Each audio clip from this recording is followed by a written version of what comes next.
آیت نمبر 32 سورۃ النور۔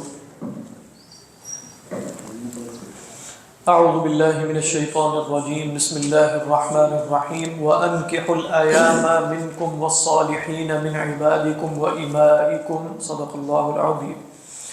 رب اشرح لي صدری ويسر لي أمری واحلل عقدة من لسانی يفقهوا قولی۔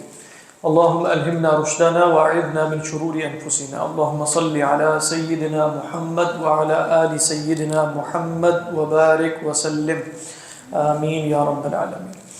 فرمایا کہ انکحوا الایام، ایامہ ابھی ہم دیکھیں گے انشاءاللہ کہ ایم کی جمع ہے، اور علماء لغت نے کہا کہ اصلاً یہ مؤنث کے لیے تھی، یعنی ایم کا لفظ اپنے اصلی لغت یا وضع لغت میں اس مؤنث کے لیے ہے جس کا زوج نہ ہو، لیکن اب اس کا اطلاق جو ہے وہ مذکر اور مؤنث دونوں پہ ہوتا ہے، لہذا آگے ہم دیکھیں گے کہ اللہ نے بھی من عبادکم و ایمائکم دونوں ہی استعمال کیا۔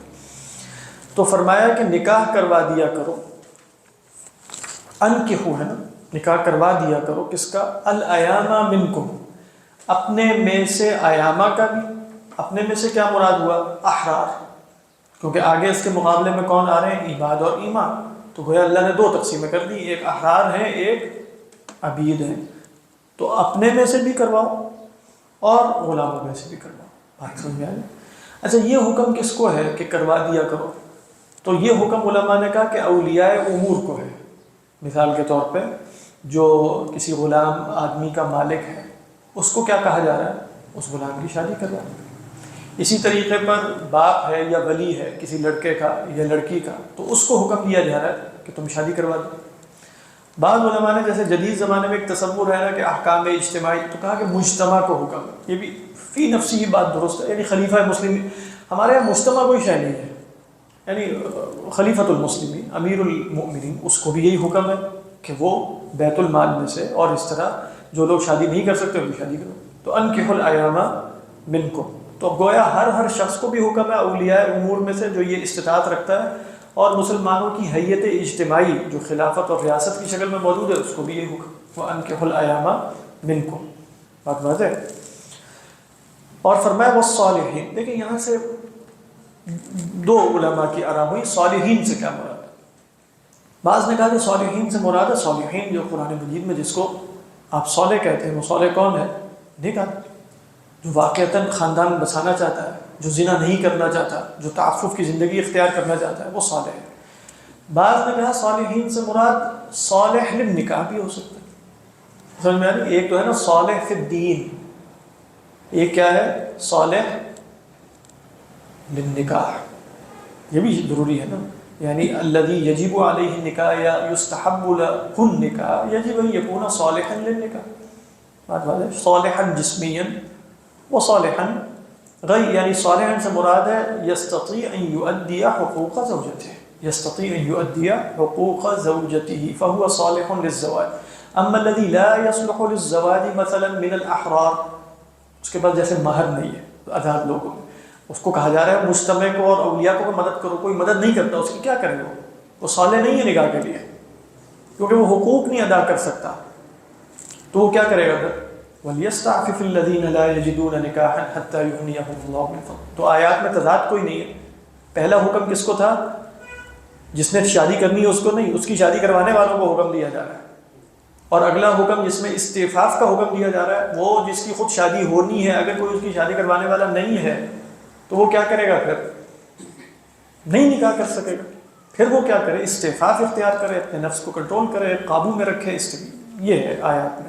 تو وَأَنكِحُوا الْأَيَامَ مِنكُمْ وَالصَّالِحِينَ مِنْ عِبَادِكُمْ وَإِمَائِكُمْ، آپ دیکھ رہے ہیں عباد جمع عبید کی اور ایماء جمع اما، إِن يَكُونُوا فُقَرَاء۔ اچھا عجیب بات یہ کس کو حکم دیا جا رہا ہے؟ ایامہ کو، اولیاء کو۔ إِن يَكُونُوا یعنی اگر یہ صالحین جو ہیں آزاد یا غلام فقراء، تو پھر کیا ہوگا؟ یغنیہم اللہ من فضل، اللہ ان کو اپنے فضل میں سے غنی کر دے گا، تم ان کی شادی کروا دو۔ اچھا اگر وہ خود فقیر ہے اور شادی نہیں کر سکتا، اور مہر بھی نہیں ہے، نان نفقہ بھی نہیں، سکنا کچھ بھی نہیں دے سکتا، وہ کیا کرے؟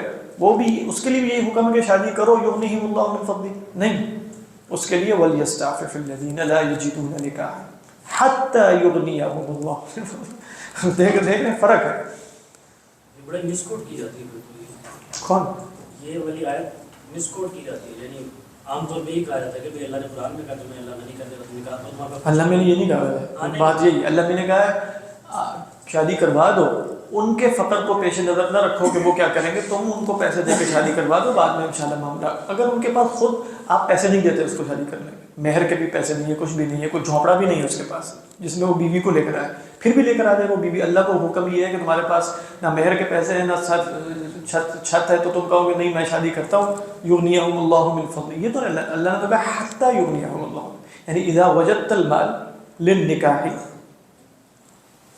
فانکح اما اذا لم تجد فعليك بالصبر یا معشر الشباب من استطاع منکم الباءۃ فلیتزوج، اس کے بعد کیا تھا ومن لم یستطع، اس کا مطلب ہے اگر آپ ہیں، اگر یہ کیٹیگری اڑا دیں کہ من لم یستطع کی تو کوئی کیٹیگری ہے نہیں، اس لیے کہ اللہ نے کہا نکاح کرو تو بس غنی ہو جاؤ گے، تو پھر من لم یستطع کا کیا معنی ہے، خود ہی سوچیے۔ مس کوٹ کرتے ہیں اس آیت کے ساتھ نا وہ والی حدیث جوڑ کے کہ جس میں آپ صلی اللہ علیہ وسلم کے پاس ایک خاص شخص آئے، آپ نے کہا کہ بھی تم اور شادی کر لو، اس طرح ایک حدیث تھی ہوں گے وہ، اصل میں آپ دیکھیں کہ جو احوال ہوتے ہیں نا، یعنی ان سے عموم اخذ نہیں کیا جاتا، یعنی کئی دفعہ کچھ واقعات ایسے ہوں گے کہ جس میں آپ صلی اللہ علیہ وسلم نے جیسے مہر کی رقم بھی جیسے قرآن کی آیت کو قرار دے دیا، اور مطلب کچھ ان افعال میں عموم نہیں ہوتا، عموم دلائل سے ہی اخذ کیا جاتا ہے، یعنی اب اس کے نتیجے میں ہر شخص کو یہ کہنا شروع کرتے ہیں کوئی مہر کی ضرورت نہیں ہے، 2 آیتیں یاد کرو اور جو ہے وہ مہر میں جو آیتیں اس کو نہیں آتی وہ سکھا دینا، اس طرح تو شادی نہیں ہوگی، شادی میں تو مہر ہے، نان نفقہ ہے، سکنا ہے، بات واضح ہے کہ نہیں؟ تو افعال النبی صلی اللہ علیہ وسلم مخصوصۃ بالاحوال، مخصوصۃ بالاحوال، تو یہاں آپ دیکھ رہے ہیں نا بات واضح سی، یعنی اللہ کہہ رہے ہیں یکونوا فقراء یغنیہم اللہ من فضلہ، اگر کسی کوئی شخص اللہ پر بہت توکل کرتا ہے اور واقعتاً اس میں توکل اور تو پھر اس کے لیے جائز ہو سکتا ہے کہ وہ انشاءاللہ غنا، لیکن یہ آپ اس کو ایک عام اس طریقے پر بیان نہیں کریں گے، حتی یغنیہم اللہ من فضلہ واللہ واسع علیم، یہ پڑھ لیتے ہیں وانکحوا الایام، فرمایا جمع ایم وهو كل ذکر لا انثى معه وكل انثى لا ذکر معها، هذا هو ایم، ٹھیک ہے، بکرا او ثیبا ای سواء اتزوج من قبل ام لم يتزوج بعد، بات واضح دونوں صورتوں میں، والامر للاولیاء والسادہ، کہہ رہے ہیں اولیاء اور سادہ، یعنی سادہ سے کیا مراد ہے، اغنیاء المجتمع، ان کو حکم ہے، سادہ سے مراد یہاں ویسے سید ہے، سید سے مراد سید العباد ہے، سید العباد یعنی جو آقا ہے، وَهُوَ لِلنَّدْبِ عِنْدَ الْجَمْهُورِ، کہہ رہے ہیں اکثر علماء کے ہاں یہ حکم انکحوا الایام جیسے فرض نہیں ہے، اللہ ترغیب دے رہے ہیں کہ کروا دیا کرو، اچھی بات ہے، یقال عام یعیم فهو ایم، یہ یہاں سے نکلا ہے، عام یعیم فهو ایم، اور ایمن، ایمن کیا ہے مصدر، ای زوجوا من لا زوج له من الاحرار والحرائر ومن كان فيه صلاح وخير من عبيدكم وإمائكم والمراد من الإنكاح المعاونة والتوسط في النكاح والتمكين منه، بات واضح واضح ہے جی،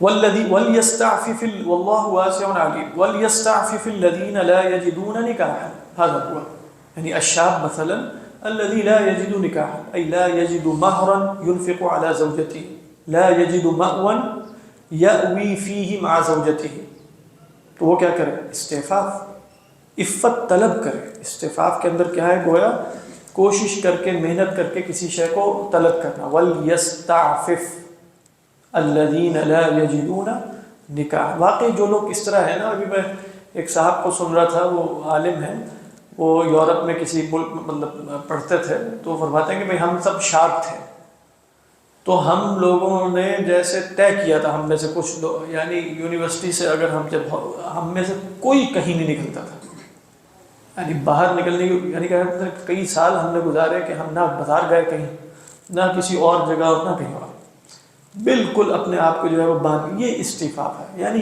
استعفاف ایسا تھوڑی حاصل ہوگا کہ آنکھیں بھی چوپٹ کھلی رہیں اور جو ہے وہ ہر جگہ انسان گھومتا پھرتا رہے اور پھر کہے کہ استعفاف حاصل ہو جائے گا، ایسا تو نہیں ہوگا، تو لفظ یہ بتا رہا ہے استعفاف، مشکل لگ رہا ہے، یعنی لفظ کے اندر جو کیفیت ہے نا وہی بتا رہی ہے کہ وہ حالت آسانی کی نہیں ہے، استعفاف، العفت سے ہے، عین فافا اس کا مادہ ہے. تو وَلْيَسْتَعْفِفِ الَّذِينَ لَا يَجِدُونَ نِكَاحًا، لا لا یجدون نکاحًا سے مراد کیا ہے؟ لا یجدون مصاریف النکاح، خرچہ نہیں ہے ان کے پاس. تو کب تک صبر کرنا ہے انہوں نے؟ حتی یغنیہم اللہ من فضلہ. اس کا مطلب کیا ہے؟ علماء نے کہا دیکھیں ایسے شخص کے لیے شادی حرام ہے جس کو گمان غالب ہے یقین کے قریب قریب کہ وہ زوجیت کے حقوق ادا نہیں کر سکتا، چاہے وہ جسمانی اعتبار سے ہو، چاہے وہ مالی اعتبار سے ہو، نان نفقے کے اعتبار سے. اس کو پتہ ہے جو منیمم شرائط ہیں زوج بنانے کے لیے وہ ان کو ادا کرنے پر قادر نہیں ہے. یحرم علیہ النکاح، سمجھ میں آ رہی ہے کبھی؟ کیونکہ علماء نے کہا نا کہ زواج پہ احکام شرعیہ خمسہ مترتب ہو جاتے ہیں. یعنی زواج کبھی حرام ہوتا ہے، کبھی مکروہ ہوتا ہے، کبھی مباح ہوتا ہے، کبھی مستحب ہوتا ہے، کبھی فرض ہوتا ہے. یعنی احکام شرعیہ خمسہ میں فال کرتا ہے. عمومی حکم کیا ہے اس کا؟ اکثر علماء کے یہاں استحباب کا، یعنی قطع نظر کسی خاص صورتحال کے. عمومی حکم عند الائمۃ الثلاثہ هو الاستحباب وعند الامام الشافعی ہوا الاباحہ. امام شافعی علیہ الرحمہ کے ہاں اباحہ ہے، مباح ہے، جائز ہے، اور باقیوں کے ہاں مستحب ہے. یہ کب ہے؟ جب انسان زنا سے بچنے پر یقینی طور پہ قادر ہو، حرام سے بچنے پہ، تو اب اس کے حق میں کیا ہے؟ مستحب ہے. امام شافعی کے ہاں اس کے حق میں کیا ہے؟ مباح. یہ یہاں پہ تھا کہ ترغیب دی جا رہی ہے ولیوں کو کہ وہ اپنی اولاد کی شادی کریں. ولیوں کو سناتے ہیں جا کے کوئی نہیں. تو سر اس میں وہ ڈاکٹر صاحب فرماتے تھے کہ وہ حدیث کوٹ کرتے تھے کہ اگر تم نے دیر کی ہے اپنی اس کی شادی کریں. وہ ہے روایت، وہی جیسے اولیاء کو اگر وہ شادی کر سکتے ہیں بچے کی، اس کا مطلب یہ نہیں ہوتا کہ بچہ اگر نوجوان ہے، جوان ہے، وہ گناہ میں پڑ گیا تو اس کو گناہ نہیں ہوگا. وہ اب اپنا مکلف ہے بالغ ہونے کے بعد.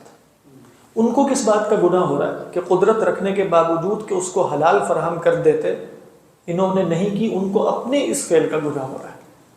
اس کا گناہ مائنس نہیں ہوگا، یہ بات ذہن میں رکھیے. یعنی اگر کوئی شخص جو ہے وہ زنا میں پڑ جائے، نوجوان یا اس طرح، والدین کی کوتاہی کی وجہ سے والدین ولیعاذ باللہ گناہ گار ہو گئے. لیکن والدین کو جو حکم ہے وہ تو یہاں پہ ند ہے. ہاں اصل میں ہوتا کیا ہے، دیکھو کہ یہ چیزیں نا عرف سے طے ہوتی ہیں. عربوں کا عرف کیا ہے کہ تھا جیسے کہ بھئی بالغ ہوا، بالغ ہونے کے بعد بندہ بالکل انڈیپینڈنٹ ہے. وہ نہ اس نے پاؤں پہ کھڑا ہونا ہے ابھی، اور پتہ نہیں اس نے کیا کیا ڈگریاں حاصل کرنی ہیں. وہ جائے گا، لکڑہاری کرے گا، تجارت کر لے گا، کچھ بھی کر لے گا، کسی کی بکریاں چرا لے گا. مطلب پاؤں پہ کھڑے ہونا تو خیمے ہی چاہیے نا، اسے جھونپڑی چاہیے اور کھڑا کر کے وہ بیوی لے آئے گا. مطلب آپ دیکھیں کوئی اس طرح کی چیز نہیں ہے نا. تو اب یہ کہ والدین مدد کریں اس کی، ان کو کہا جا رہا ہے پھر بھی مدد کرو. اولیاء کو یہی کہا جائے گا مدد کرو، لیکن وہاں گویا شادی کا دار و مدار والدین کی مدد پہ نہیں ہے. یعنی عرف ایسا ہے کہ جس میں دار و مدار نہیں ہے، لیکن ہمارے عرف میں تو سارا دار و مدار ہو گیا، اور معیوب سمجھا جائے گا کہ لڑکا کوئی بغاوت کر کے کچھ خود جو ہے وہ شادی کر لی. یہ سب چیزیں مروت کے خلاف سمجھی جاتی ہیں. تو ایسی صورت میں تو اب والدین کے لیے حکم فرق ہوگا. وہ کوئی مفتی صاحب بھی بتائیں گے، لیکن حکم فرق ہوگا. واللہ اعلم. ان کو یہ سوچنا چاہیے.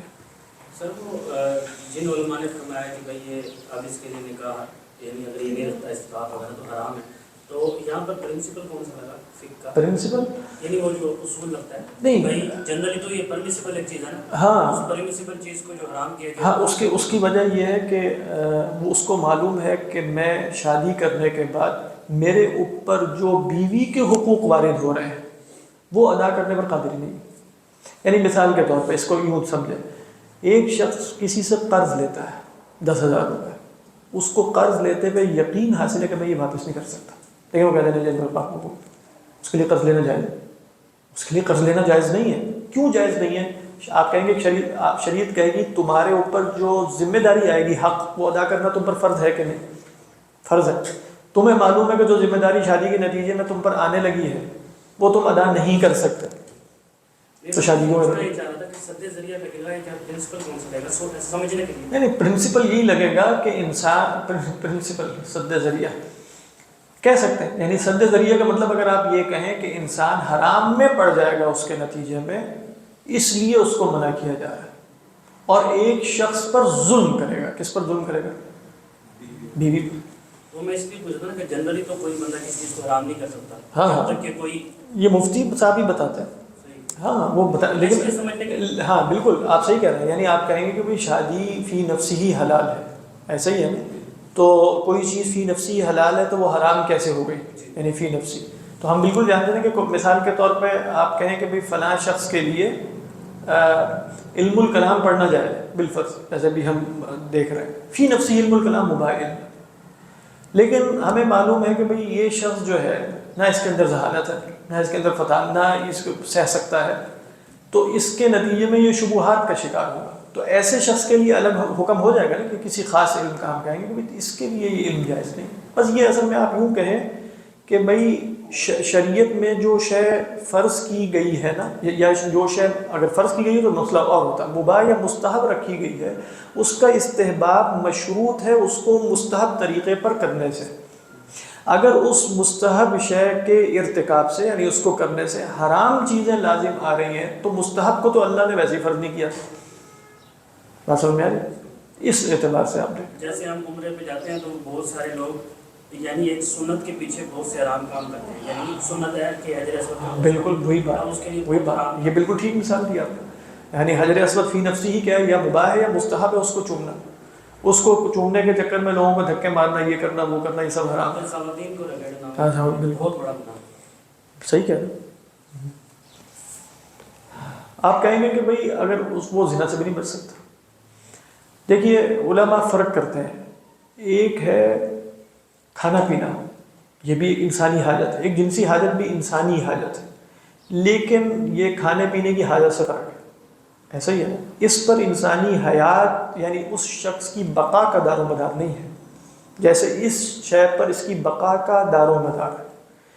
یہ شے چاہے بہت مشکل ہو کنٹرولیبل ہے, قدرت پائی جا سکتی ہے, اس کے لیے یقیناً استعفاف کرنا پڑے گا نا. یہی جو اللہ تعالیٰ بتا رہے ہیں بہت مشکل سے ہوگا, لیکن کر سکتا ہے کہ نہیں انسان.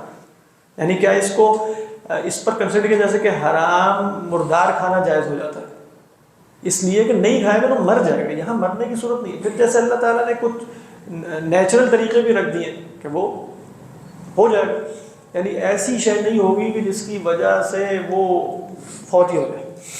ممکن تو رہے گا لیکن بہت مشقت ہو جائے گی. یہ ہے مراد. یہاں پہ حکم یعنی دونوں کو ہی ہے, یعنی دونوں سے مراد ہے اولیاء کو حکم ہے کہ آپ کریں, وہ بندہ جو ہے وہ نہیں کر پا رہا تو اس کو ہاں یعنی اب اولیاء پر کو ڈنڈے تو نہیں مار سکتا, تو اولیاء نہیں کرتے اور وہ کیا کرے پھر, اور اس کے پاس قدرت ہی نہیں تو پھر کیا کرے. وَلْيَسْتَعْفِفِ الَّذِينَ لَا يَجِدُونَ نِكَاحًا حَتَّى يُغْنِيَهُمُ اللَّهُ مِنْ فَضْلِهِ. اب اس کے بعد آیا کہ بھئی ایک حکم ہے وَالَّذِينَ يَبْتَغُونَ الْكِتَابَ.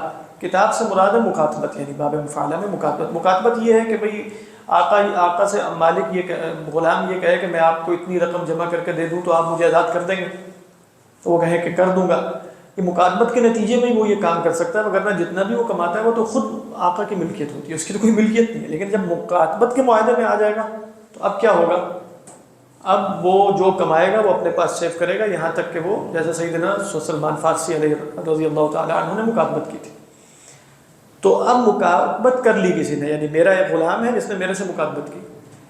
اللہ تعالیٰ فرما رہے ہیں کہ اے مولا, یعنی یہ موالی کون ہے یہاں اس وقت آقا مراد ہے, تم بھی کچھ اپنا پیسے دے دو اس کو. یعنی تم نے کہا کہ 10,000 مجھے, تو 2,000 تو اپنی طرف سے دے دو اس کو.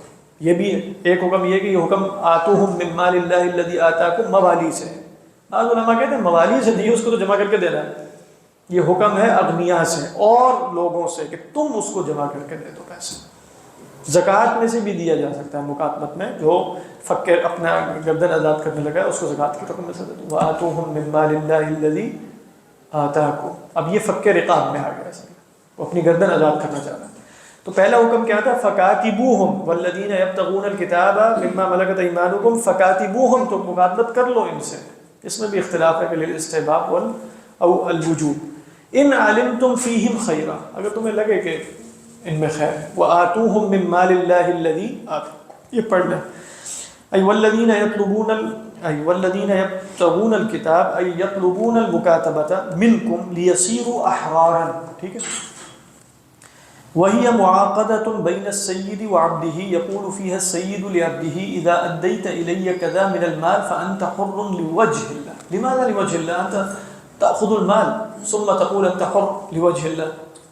کیوں؟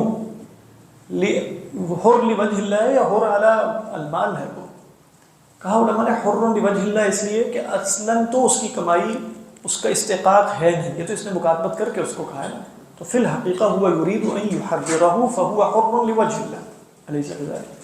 کیونکہ یہی مال جو وہ جمع کر رہا ہے، اگر اس کا آقا کہتا ہے کہ جا کے تجارت کرو اور جمع کرو گے تب بھی اس کے لیے ضروری ہو جاتا. تو اس نے کہا اس نے ٹھیک ہے تم مکاتبت کر لو. فأنت حر لوجه الله ويقبل العبد ذلك فإذا أدى ما شرط عتق نفسه. بات واضح. فكاتبوهم أي يندب لكم، فرماتے ہیں مستحب ہے، أي يندب لكم مكاتبتهم كما طلبوا مسارعة إلى تحريرهم. ہاں جلدی جلدی ان کو آزاد کرو تاکہ اور قبول کرو. إن علمتم فيهم خيرا أي أمانة وقدرة على الكسب وآتوهم من مال الله الذي آتاكم امر للموالی. موالی کون ہے؟ انہی کے آقا، مولا کی جمع. بإعانة المكاتبين بشيء مما أعطاهم الله على سبيل الاستحباب. ليس من الفرض أن يعطي هو عبده ويساعده ويعاونه في تأدية ما اتفق عليه. ایسے ہی ہے. اس کے بعد دیکھیے اس آیت کا شان نزول یہ ہے کہ عبداللہ ابن جو کیا تھا رئیس المنافقین جو تھا، عبداللہ ابن ابی، اس کی 2 غلام عورتیں تھیں جن سے وہ دھندا کرواتا تھا. تو اس پر یہ آیات نازل ہو رہی ہیں. تقریباً سب مفسرین نے یہی ذکر کیا کہ وَلَا تُكْرِهُ فَتَيَاتِكُمْ عَلَى الْبِغَاءِ، اپنی غلام عورتوں کو بغا پر آمادہ نہ کیا کرو زبردستی. ان اردنا تحسنا، یہ جو قید ہے اس کو علماء کہتے ہیں یہ وہ قید ہوتی ہے لا مفہوم لہ، جس کو ہم کہتے ہیں یہ قید اغلبی یا قید واقعی ہوتی ہے، نہ کہ قید احترازی. یہ نہیں ہے کہ اگر ان اردنا تحسنا نہ ہو تو پھر ان کو آمادہ کیا جا سکتا ہے. تو آپ پڑھیں گے کئی جگہ لکھا ہوگا لا مفہوم لہ، ای اس کا مفہوم مخالف نہیں ہوتا. لا مفہوم لہ کا مطلب یہ ہے یعنی ان لم یردنا تحسنا فنحن نکری، تو پھر تو اقرار ہوگا ہی نہیں، تو پھر جائز ہے کہ ان سے دھندا کروا لیا جائے؟ نہیں جائز. لیکن چونکہ آیت جب جس موقع پر نازل ہو رہی ہے، جس واقعے میں، اس میں جبر بھی ہو رہا ہے تو جبر کا ذکر بھی کرتی ہے. اور جو واقعہ تھا اس میں واقعتاً وہ 2 لڑکیاں تھیں جو خود رسول اللہ صلی اللہ علیہ وسلم کے پاس آئیں اور انہوں نے کہا کہ ہم نہیں یہ چاہتے اور یہ ہمیں مجبور کرتا ہے. تو وہاں واقعتاً بھی کیا تھا؟ ان اردنا تحسنا. اس لیے ان 2 باتوں کو ذکر کر دیا کہ ان اردنا تحسنا ولا تکرہوا، اور یہ چیزیں لا مفہوم لہ، کسی بھی صورت میں جو شے خود کرنا جائز نہیں ہوتا، بات واضح، اس کو کسی اور سے کروانا بھی جائز نہیں ہوتا بالاولا. تو فرمایا ان اردنا، یہاں پڑھتے ہیں تحسنا لتبتغوا، یعنی تم یہ کام کیوں کرتے ہو؟ لتبتغوا عرض الحیات الدنیا، دنیا کا مال تلاش کرنے کے لیے. ومن یکرہن فإن اللہ من بعد اکراہہن، جو انہیں مجبور کرے گا تو اللہ ان کے مجبور ہونے کے بعد ان کے حق میں غفور الرحیم ہے، کرنے والوں کے حق میں نہیں. تو اس میں آپ دیکھیے کہ کئی دفعہ جیسے جو ایسی خواتین وغیرہ بہت سی ایسی بھی ہو سکتی ہیں جو مجبور ہیں، بالکل جیسے ان کے پاس کوئی چارہ نہ ہو، بس ٹریڈ بھی ہوتی ہے، ہر قسم کی چیزیں ہوتی ہیں، پکڑ کے لے جاتے ہیں. تو اللہ تعالیٰ بتا رہے ہیں ان کے حق میں اللہ غفور الرحیم، اگر واقعتاً اللہ کو معلوم ہے کہ ان پر جبر ہو رہا ہے ان کے حق میں. فإن اللہ من بعد اکراہہن، یعنی اذا ثبت انہن مکرہات، تو پھر فی حقہن غفور الرحیم. فرمایا الفتیات الاماء، فتیات کون ہیں؟ الاماء. وکل من الفتى والفتاة کنیۃ مشہورۃ عن العبد والامۃ مطلقا. کہہ رہے ہیں یہ دونوں جو ہے نا فتح اور فتح، یہ کنایتاً استعمال ہوتے ہیں جو بہت مشہور ہے، یعنی عرف میں کس کے کنایت کے طور پہ؟ عبد اور اما کے. مطلقا، مطلق کا کیا مطلب ہے؟ اگر فتح بغیر کسی وصف کے ساتھ آ جائے، یعنی اگر فتح آئے، کہا جائے ہوا فتائی یا ہوا ہیا فتاتی، بغیر کسی وصف کے، تو پھر یہ سمجھیں، یعنی فتن کا لفظ مطلقاً استعمال ہو تو وہ کس معنی میں ہے؟ کنیہ ہے وہ. کس معنی میں؟ عن العبد والاماء. والبغاء کیا ہوتا ہے؟ زنا المرأة خاصتا. اسی لیے جو عورت کو کیا کہتے ہیں؟ بغی. فرمایا زنا المرأة خاصتا مصدر بغت المرأة تبغی بغاء فجرت. اس کا مطلب کیا ہوتا ہے؟ فجرت. وہی بغی، وہ کیا ہوتی ہے؟ اسم الفاعل جیسے کیا بنتا ہے؟ بغی. وہن بغایا بغایا. والتحصن التصون. تحصن کیا ہوتا ہے؟ اپنے آپ کو محفوظ کرنا، تصون سیانت سے. عن الزنا والتعفف عنه. زنا سے اپنے آپ کو محفوظ کرنا اور اس سے عفت دکھانا، یہ ہے تحصن. بات بات. وكان بعض الجاهليين يكره إماءه على الزنا ابتغاء كسب المال أو الولد. وكان لرأس المنافقين جوار يكرههن عليه فاشتكى بعضهن إلى رسول الله صلى الله عليه وسلم إكراهه لهن على الزنا وهن يأبينه ويستعففن عنه في الإسلام فنزلت الآية بالنهي عن إكراههن على الزنا. اسی پر اتفاق. ایک ٹکڑا رہ گیا، وہ کیا تھا؟ یہ اس کا شرح کا آخری حصہ. پڑھ لو پڑھو. ان اردنا تحصن تعفف وليست ارادتهن التحصن شرطا في النهي عن الاكراه. ہاں مطلب کہہ رہے ہیں لیست ارادتهن التحصن شرطا للنهي عن الاکراہ. یہ نہیں ہے کہ ان کا ارادہ تحصن شرط ہے نہیں میں، چاہے ارادہ کریں یا نہ کریں، جیسے ہم نے کہا لا مفہوم له. اس کے بعد کیا ہے؟ ولكن لما كان سبب النزول ما ذكر خرج النهي على صفة السبب. کہہ رہے ہیں کہ چونکہ سبب نزول ایسا ہی تھا تو اسی سبب کے مطابق نہیں وارد ہو گئے. یعنی سبب نزول کیا تھا کہ وہ بالفعل اردنا تحصنا، اور اسی طرح وہ جبر ہو رہا تھا، لہذا اسی طریقے پر آیت میں بیان ہو گیا. اور چونکہ عرب جانتے ہیں کہ یہ قیود کئی دفعہ قیود اغلبی یا واقعی ہوتی ہیں، تو آگے بھی چل رہا وہ کیا؟ وفيه من التشنيع عليهم والتقبيح لصنيعهم ما فيه. ہاں یہ بھی واضح. كأنه قيل كيف يقوم منكم إكراههن على البغاء وهن إماء يردن العفة ويأبين. یعنی وہ کہہ رہے ہیں اس اسلوب میں نا غایت درجے کی شناعت کا بیان ہو گیا کہ بھئی ایسی صورت میں جب وہ خود تحسن چاہتی ہیں، کیسے تمہارے لیے جائز ہو گیا کہ تم انہیں آمادہ کرو کس پر؟ زنا پر. یعنی اس صورت میں آپ کہیں گے نا کہ بھئی یہ قیدیں لانے کی ضرورت ہی کیا تھی؟ قیدیں اس لیے لائی گئی ہیں تاکہ تشنیع زیادہ ہو جائے، زجر زیادہ ہو جائے. ألستم أحق بحملهن على العفة إذا أردنا البغاء. وقيل کہہ رہے ہیں کہ تمہیں تو اگر وہ اردنا البغاء بھی کریں تو تم آقا ہو تو تمہیں تو چاہیے تھا کہ انہیں عفت پر آمادہ کرو. وقيل إن هذا الشرط خرج مخرج الغالب لأن الغالب یہ بھی ٹھیک ہے. أن الإكراه لا يكون إلا عند إرادة التحصن فلا يلزم منه جواز الإكراه عند عدم إرادة التحصن. ومن يكرهن على البغاء فإن الله کہہ رہے ہیں کہ مخرج غالب کا مطلب یہ کہ عموماً اس طرح ہوتا ہے، عموماً تحسن ہے اور عموماً پھر اقرار کیا جاتا ہے. اس کا مطلب یہ نہیں ہے کہ اگر جو ہے وہ تحسن کا ارادہ نہ ہو تو پھر اقرار جائز نہیں. یہ مراد ہے.